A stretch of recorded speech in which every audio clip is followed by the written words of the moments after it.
আসসালামু আলাইকুম। লাউ আমাদের শরীরের জন্য খুব ভালো একটা তরকারি। লাউ কিন্তু বিভিন্নভাবে রান্না করা যায়। আজকে আমি আপনাদেরকে দেখাবো মাছ দিয়ে লাউ রান্না করে। তো সেজন্য আমি নিয়েছি রুই মাছ। আমি এই রুই মাছ দিয়ে লাউ রেখেছি, সেটা আপনাদেরকে রান্না করে দেখাচ্ছি। তো দেখুন, আমি নিয়েছি কিছু মাছ। এই মাছগুলোকে আমি ভালোভাবে মেখে নেব। আমি নিয়েছি কিছু লাউ, সেটাকে আমি ভালো করে কেটে রেখেছি। তো দেখুন, মাছগুলোতে আমি নিয়ে নিয়েছি হাফ চামচের একটু কম হলুদ গুঁড়া, হাফ চামচের চেয়ে কম মরিচের গুঁড়া এবং নিয়ে নেব স্বাদ মতো লবণ। এটা দিয়ে আমি মাছগুলোকে ভালোভাবে মাখিয়ে নেব। তো আমি ভালো করে মেখে নিচ্ছি মাছগুলোকে ভালো করে মাখানোর পরে আমি এটাকে চুলায় ভাজতে চলে যাব। তো দেখুন, আমার মাখানোটা শেষ। আমি এবার এটা রান্না করার জন্য মাছগুলোকে ভেজে নেব। আমি চুলায় একটা প্যান গরম হতে দিয়েছি, সেখানে তেল দিয়েছি। এখন এখানে আমি মাছগুলো ছাড়ছি। মাছগুলোর নিচের পাশটা ভালো করে ভাজা হলে এগুলোকে আমি উল্টিয়ে দেব। তো দেখুন, আমি সব মাছগুলোকে দিয়ে দিচ্ছি। অপেক্ষা করছি নিচের পাশটা ভালোভাবে ভাজা হওয়া পর্যন্ত।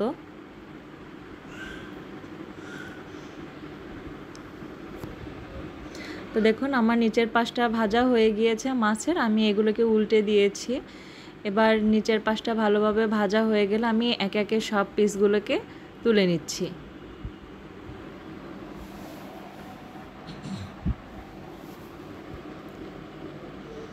সব মাছগুলোকে তুলে নেওয়ার পরে এখানে আমি রান্না করার জন্য মশলাগুলো দিয়ে দেব।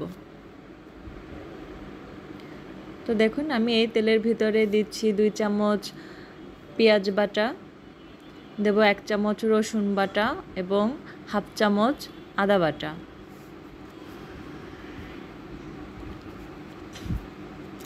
তো দেখুন, এখানে আমি 3-4টি কাঁচামরিচ কেটে রেখেছিলাম, সেটা দিয়ে দিচ্ছি।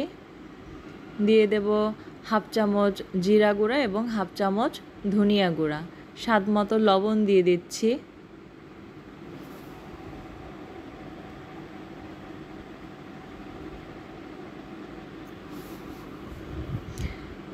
এই সবগুলো দেওয়ার পরে আমি এগুলোকে ভালোভাবে তেলের সাথে ভেজে নেব। কাঁচা গন্ধটা না যাওয়া পর্যন্ত এগুলোকে আমি ভাজবো।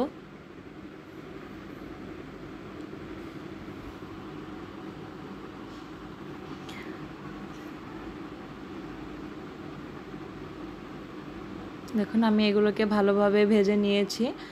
আমার কাছে শাহি জিরা, কালো এলাচ, সাদা এলাচ, লবঙ্গ, দারচিনি এগুলো ভেজে গুঁড়ি করে রেখেছিলাম আমি একটা বাটায়। সেখান থেকে হাফ চামচের মতো, এখানে হাফ চামচের একটু কম দিয়ে দেব। তো দেখুন, আমি এখানে মরিচের গুঁড়া দিচ্ছি হাফ চামচ এবং হাফ চামচ হলুদের গুঁড়া দিয়ে দিচ্ছি।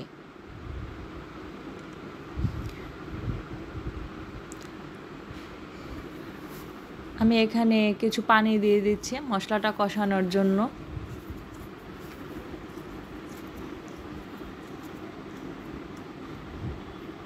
তো দেখুন, এই যে আমার যে ভাজা মশলা, এটা আমার কাছে তৈরি করা ছিল, সেজন্য আমি দিয়ে দিয়েছি এখানে হাফ চামচ।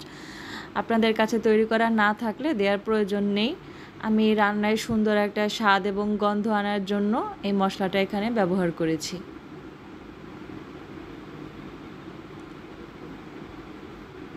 এই মশলাটা ব্যবহার করার কারণে খুব সুন্দর একটা স্মেল আসে। তো দেখুন, আমার মশলাগুলো কিন্তু কষানো শেষ। এ পর্যায়ে আমি এখানে আমার কেটে রাখা লাউগুলো দিয়ে দেব। সামান্য একটু পানি দিয়ে দেব লাউটাকে ভালোভাবে মশলাগুলোর সাথে কষানোর জন্য।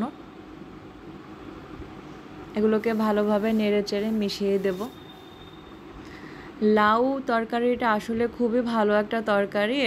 এটা বিভিন্নভাবে রান্না করা যায়, মাছ দিয়ে, মাংস দিয়ে।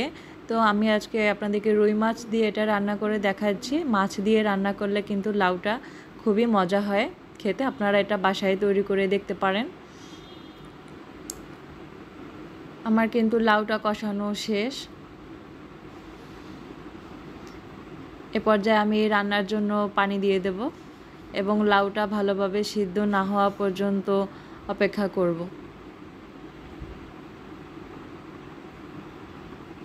রান্নার যখন মিডিয়াম পর্যায়ে তখন এখানে মাছগুলোকে দিয়ে দেব।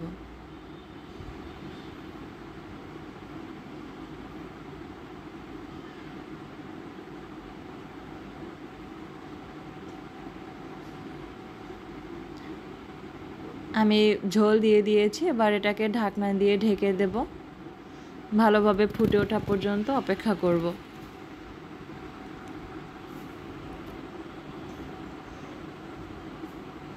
তো দেখুন পানিগুলো কিন্তু ফুটে উঠেছে, লাউটাও অনেকটা সিদ্ধ হয়ে এসেছে। এ পর্যায়ে আমি ভেজে রাখা মাছগুলো দিয়ে দিচ্ছি।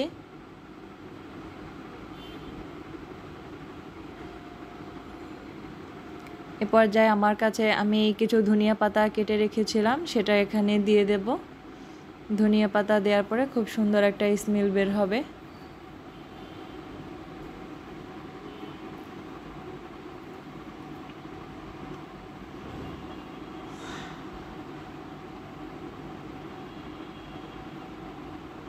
তো দেখুন আমার রান্নাটা কিন্তু প্রায় শেষ পর্যায়ে, ঝোলটা আরেকটু টেনে এলেই আমি এটাকে চুলা থেকে নামিয়ে নেব। তো দেখুন আমার রান্নাটা কিন্তু শেষ, আমি এটাকে চুলা থেকে নামিয়ে নিয়েছি। ঝোলটা টেনে এসেছে, একদম মাখা মাখা পর্যায়ে আছে। আমি আপনাদেরকে সার্ভ করে দেখাচ্ছি। আমি এখানে জিরা, দারচিনি, এলাচি ভাজা ছিল, সেটার গুঁড়ি দিয়ে দিচ্ছি। তো দেখুন লাউটা দেখতে কত সুন্দর দেখাচ্ছে। এটা কিন্তু মাছের সাথে লাউ দিয়ে এভাবে রান্না করলে কিন্তু খেতে অনেক ভালো হয়। আপনারা এটা বাসায় তৈরি করে দেখতে পারেন। আপনাদের যদি ভালো লাগে আমাকে অবশ্যই কমেন্টস করে জানাবেন। আমার চ্যানেলটি সাবস্ক্রাইব করে আমার পাশেই থাকবেন। ফিরে আসবো নতুন কোনো ভিডিও নিয়ে। আল্লাহ হাফেজ।